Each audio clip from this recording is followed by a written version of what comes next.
नमस्कार दोस्तों, स्वागत है आज के इस एपिसोड में। और आज हम बात करेंगे भारत के संविधान में राज्य के विधानमंडल, विधानसभा और विधानसभा के सत्र जो होते हैं, सेशन जो होते हैं, उनके बारे में और विधानसभा की जो विधान प्रक्रिया होती है उसके बारे में। दोस्तों, भारत के संविधान में संघ और राज्यों के बीच तालमेल बैठाने के लिए शक्तियों का बंटवारा किया गया है। अब जैसा कि आप सब जान गए होंगे कि भारत का संविधान एक संघीय संविधान है, जिसके अंतर्गत भारत के राज्यों के लिए अलग अलग व्यवस्था की गई है और भारत के संघ के लिए अलग व्यवस्था की गई है। भारत राज्यों का एक संघ है और जिस प्रकार से भारत के संघ की विधि निर्माण के संबंध में अधिकार भारत के संविधान द्वारा दिए गए हैं, ठीक उसी प्रकार से भारत के राज्यों को भी अपनी विधायी शक्तियां दी गई है, जिसके अंतर्गत राज्य के विधानमंडल राज्यों के लिए विधि का निर्माण करते हैं, कानून का निर्माण करते हैं। संविधान प्रत्येक राज्य के लिए एक विधानमंडल का उपबंध करता है और प्रत्येक राज्य का विधानमंडल राज्यपाल और एक या दो सदनों को मिलाकर बनता है। दोस्तों, भारत के कुछ राज्यों में केवल एक ही सदन होता है और कुछ में दो सदन होते हैं। जैसे बिहार, कर्नाटक और उत्तर प्रदेश में दो सदनों वाला विधानमंडल है और बाकी सभी राज्यों में एक ही सदन है जिसे विधानसभा कहा जाता है। विधानसभा और विधानमंडल में कोई विशेष अंतर नहीं है। विधानमंडल एक बड़ा शब्द है जिसके अंतर्गत विधानसभा भी आ जाती है। भारत के संविधान के आर्टिकल 168 से लेकर 212 तक, आर्टिकल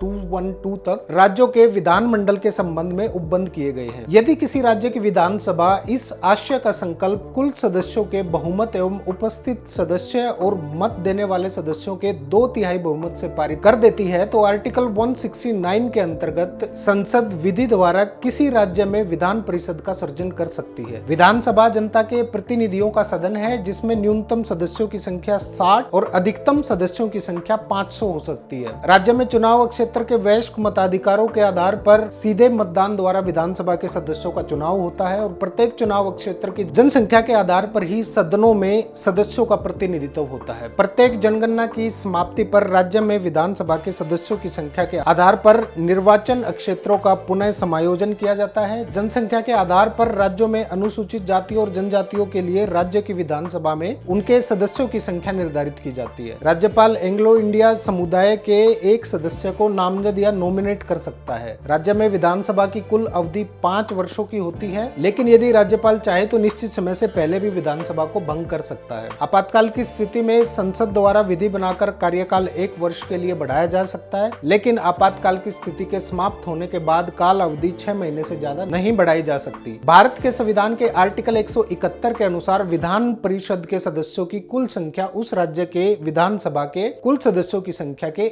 1/3 से अधिक नहीं होनी चाहिए और किसी भी दशा में विधान परिषद के सदस्यों की संख्या 40 से कम भी नहीं होनी चाहिए। राज्य विधानमंडल के सदस्य चुने जाने के लिए भी संबंधित व्यक्ति में कुछ योग्यताएं होनी चाहिए, जैसे वो भारत का नागरिक होना चाहिए, विधानसभा की सदस्यता के लिए कम से कम 25 वर्ष की आयु और विधान परिषद की सदस्यता के लिए कम से कम 30 साल की आयु होनी चाहिए और वो सभी क्वालिफिकेशन रखता हो जो समय समय पर संसद विधि द्वारा नियत करती है या निर्धारित करती है। आर्टिकल 191 के अनुसार सदस्यता के लिए कुछ लोग अयोग्य भी हो सकते हैं, जैसे व्यक्ति केंद्र या राज्य सरकार के अधीन कोई लाभ का पद ग्रहण किए हुए हो, यदि वो विकृत चित्त या अनसाउंड माइंड या दिवालिया हो, अगर वो भारत का नागरिक नहीं है या उसने किसी अन्य देश की नागरिकता स्वीकार कर ली हो, या फिर उस व्यक्ति को संसद के किसी कानून के द्वारा निर्योग्य घोषित कर दिया गया हो, तो ऐसे व्यक्ति सदस्यता के पात्र नहीं होंगे। दोस्तों, भारत के संविधान में जिस तरह भारत की संसद के लिए सत्र की या सेशन की व्यवस्था की है, उसी तरह से राज्यों के विधानमंडल के लिए भी सत्र की व्यवस्था की है।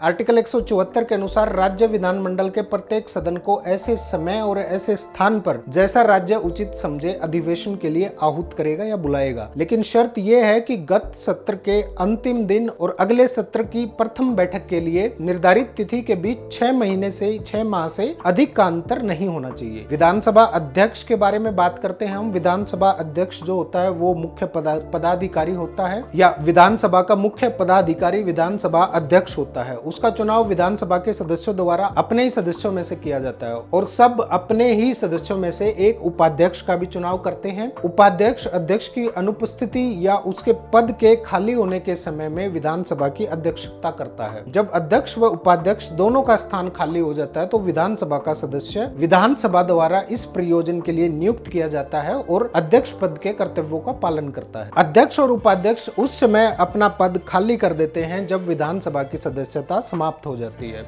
वो चाहे तो समय से पहले अपने पद से त्याग पत्र भी दे सकते हैं। अध्यक्ष और उपाध्यक्ष विधानसभा के तत्कालीन समस्त सदस्यों के बहुमत से पारित संकल्प द्वारा अपने पद से हटाए भी जा सकते हैं, लेकिन ऐसा तभी संभव है जब कोई संकल्प प्रस्तावित करने के लिए 14 दिन पहले सूचना दी गई हो, या 14 दिन पूर्व सूचना देना जरूरी होता है, अनिवार्य होता है। प्रत्येक राज्य में विधानसभा परिषद में अपने सदस्यों में से एक सभापति और उप सभापति का चुनाव करती है। भारत के संविधान के आर्टिकल 107 संसद के अंतर्गत विधि बनाने की प्रक्रिया उपबंधित की गई है। ठीक उसी प्रकार से राज्यों में भी विधि बनाने की प्रक्रिया होती है। धन विधेयक और वित्त विधेयक के अतिरिक्त कोई भी साधारण विधेयक दोनों में से किसी भी सदन में प्रस्तुत किया जा सकता है, और केंद्र की ही तरह दोनों सदनों द्वारा पारित किया जाना भी आवश्यक होता है। दोस्तों, आर्टिकल 198 में दी गई परिभाषा केंद्रीय विधि निर्माण से संबंधित आर्टिकल 110 में दी गई परिभाषा के ही समान है। केंद्रीय विधानमंडल की तरह ही धन विधेयक राज्य की विधानसभा में पेश किया जा सकता है। धन विधेयक विधान परिषद में पेश नहीं किए जा सकते हैं। विधानसभा द्वारा पारित किए जाने के पश्चात धन विधेयक को विधान परिषद की सिफारिश के लिए भेज दिया जाता है। विधेयक प्राप्त करने की तिथि से 14 दिनों के भीतर ही विधान परिषद को अपनी सिफारिश के तहत इन्हें